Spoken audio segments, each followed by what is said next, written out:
Hi everyone.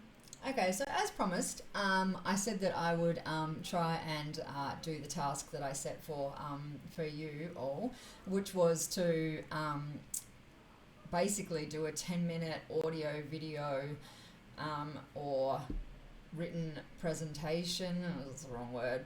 Of talking about strengths, the strengths that you have, the strengths that you have through your community, the strengths that you may have through your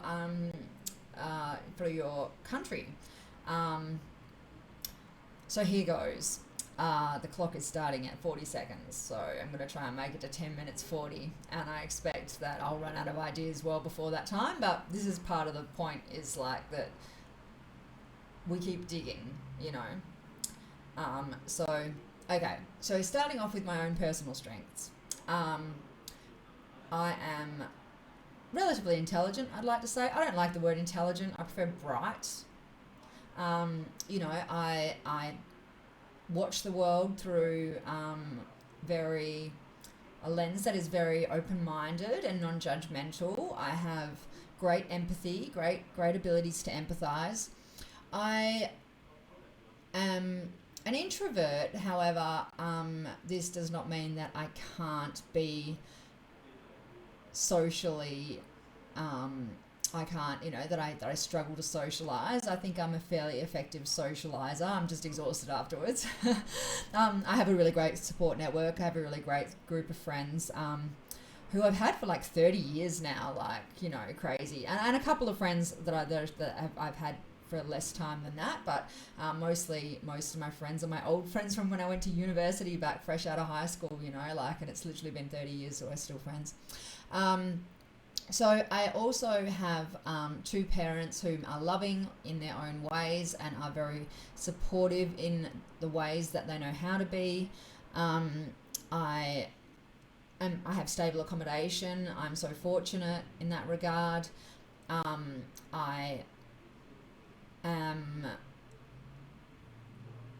I'm very educated, but most of it is not useful to me anymore work-wise, hence why I'm back at uni now studying social work. But that's also because my previous qualifications, I walked away from that career, as I think I mentioned previously. So but it goes without saying that yes, I'm fairly well educated, but I also have a lot of just life knowledge because I've been through some shit in my life. I've lived experience with things that surprise the hell out of people, when I tell them, like all the stuff that I've experienced in my life. And as traumatic and horrible as a lot of the things that I've experienced in my life have been, through a process of healing on my own, of counseling, of just talking to people about it and just being open about it in general, I've found great catharsis and also an ability to really sort of detach myself from the trauma and the memories of the trauma, and realize that traumatic events only continue to traumatize us, when we allow them to. And I know that probably sounds really cold and callous, it's not meant to be. You obviously have to go through the necessary steps in order to overcome trauma, and for some people that will be a lifelong battle. I hope that for myself it won't be. However, I'm not going to lie and say that all of my trauma is like a thing of the past, and now I only see my trauma as having been an opportunity to essentially rebuild myself from the ground up. That's not true. There are some things that really still trigger me with regards to past traumas. I have goals and plans now for the first time pretty much in my whole life, which is it might sound incredible to some people that I'm 48 years old and literally I had never ever had goals until pretty much last year. However, I do now, and I think that that's a really positive thing. Like, I think goals, you can get carried away with goals. I mentioned this in my goals video. However, like, it's good to have goals, and it's good to have plans for those goals so that you can, you know, start be making, you know, putting things into action, you know. It is rewarding and does give you that sense of, like, getting somewhere. What else? So I'm a good listener. I'm a good listener. I've taken formal education in active listening, and I've also just over the years I've just learned how to listen with intent, like with my whole heart and ears open and my mouth shut, which is really hard for me sometimes to keep my mouth shut. I'm not perfect at it yet, but I'm getting there. I also know a fair bit about critical thinking, which I think is a really good skill, and I think they should teach it in high school. I don't know why they don't. I am a good friend. Did I mention that already? Yeah, no, I'm a good friend, and I think I'm a good daughter. I have a good relationship with my other family members. Some of them are fairly far away.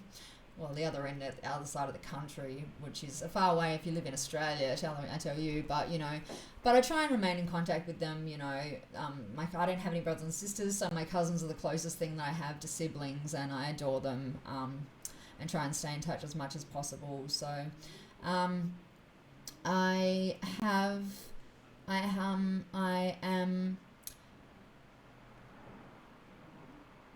live in a community that has fairly good resources, I have to say. I mean, Perth, Western Australia, hasn't always been the best for this, but it's not too bad. You've got to really dig to find those resources often, because they're often don't maintain very good web presence.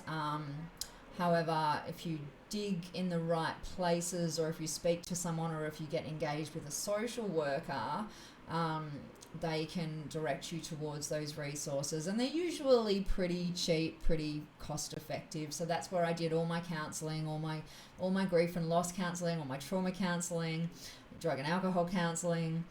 I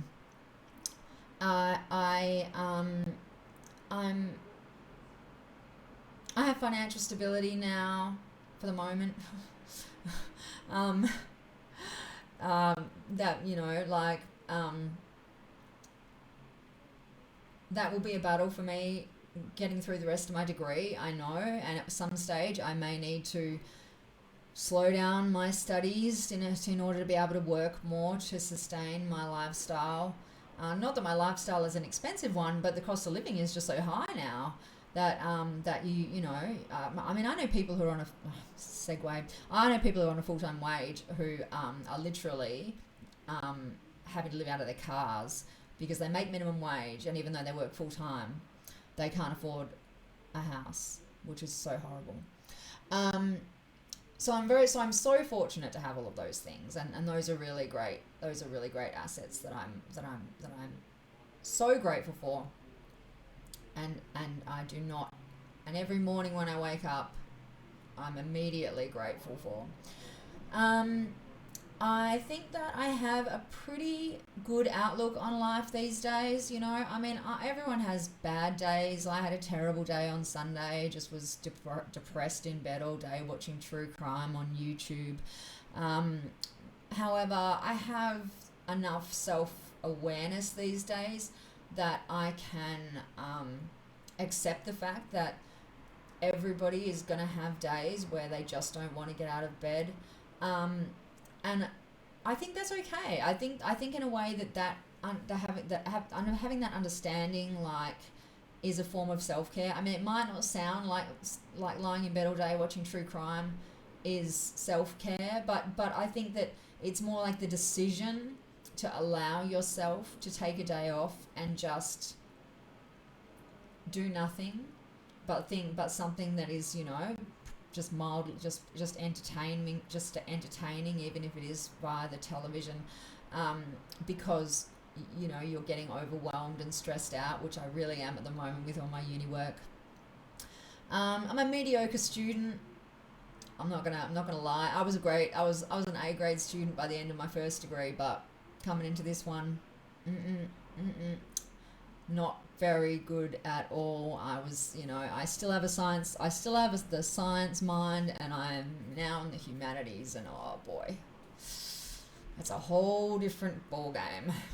Anyway, and then I guess also I should talk about the fact that I do live in a really lucky country, and when I say luck, they always refer to Australia as the lucky country. I mean, the weather's good here, like that's the obvious thing to talk about. It's beautiful. And we do have a good, like, I think cultural. I think that the Australian culture overall is very good. Like, I'm very grateful to the Australian government that for allowing refugees from to come in after the Vietnam War, for example, and the fact that they're really clamping down on it lately. But the immigration policies, so that we have a lot of diversity in our community. I feel that the situation with regards to our First Nations people, Aboriginal people, is diabolical, and I'm very much interested in getting involved in trying to change it, social justice and also social welfare for Aboriginal people. They're really getting the raw end of the deal and have been pretty much since colonisation. Oh, look, I'm already at 11 minutes, 24 seconds, so that wasn't too bad. I could probably go on, but I won't. So that's the sort of thing that, like, I suggest that you do. Just to remind yourself, I guess, of the ways in which you can reframe things for yourself when things aren't going so well. It's not just about gratitude. It really is about trying to change the way that you view yourself and your situation, so that you're not so focused on the deficiencies, but you're more focused on what's going well. It's useful also to recognize areas of your life in which you can make changes without necessarily having to earn more money or even leave your house. Like, reskilling is a very big one. I'm constantly trying to stay abreast of changes in technology, for example. That's a hard thing to do. Like, technology changes so fast, and I was pretty good for a long time, and then I kind of like dropped the ball for a little bit, and now I'm trying to come back up to speed. But like with the advent of artificial intelligence, which has been around for donkey's years, by the way, but now we have fast enough computers, and we understand, and the data is available to be able to, that it's really accelerated the growth of artificial intelligence, and it's exploded, as everyone knows. So I'm trying now to learn all about different AI engines and how they work and how to deploy them, and I'm trying to teach myself Python programming, and I'm trying to teach myself SQL programming, and I'm trying to do full-time social work degree and work part-time and all that stuff. It's pretty ridiculous, really. I mean, to be honest, I should give myself more of a break. But I do think that, like, if you are stuck in a bit of a rut and finding yourself struggling to find work, explore apps like Udemy, Coursera, and edX. You'd be amazed how many courses you can do on there absolutely for free. You won't get a certificate at the end, and they won't be the newest courses, but some of them are pretty good. Honestly, I've done a bunch of them, and some of them are pretty good. And like, if you just want to get some basic skills in something, without having to pay a cent, check out those websites. I think they're all it's just .com. I'll link it in the description so that you can see.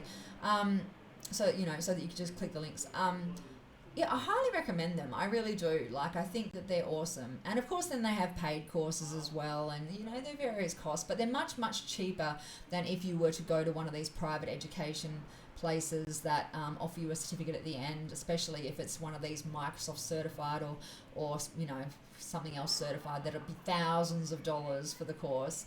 I mean, Udemy courses $50, maybe usually more like 30, and that's Australian dollars. So it's a great way to get re-educated. Talk to people. if you're interested in getting into a certain type of work, I honestly think that a really good thing to do is just to maybe try and approach some people who are already doing the job that you want to do and say to them, hey, how did you get into doing what you do? Like, I'm really interested. Like, what's the best pathway?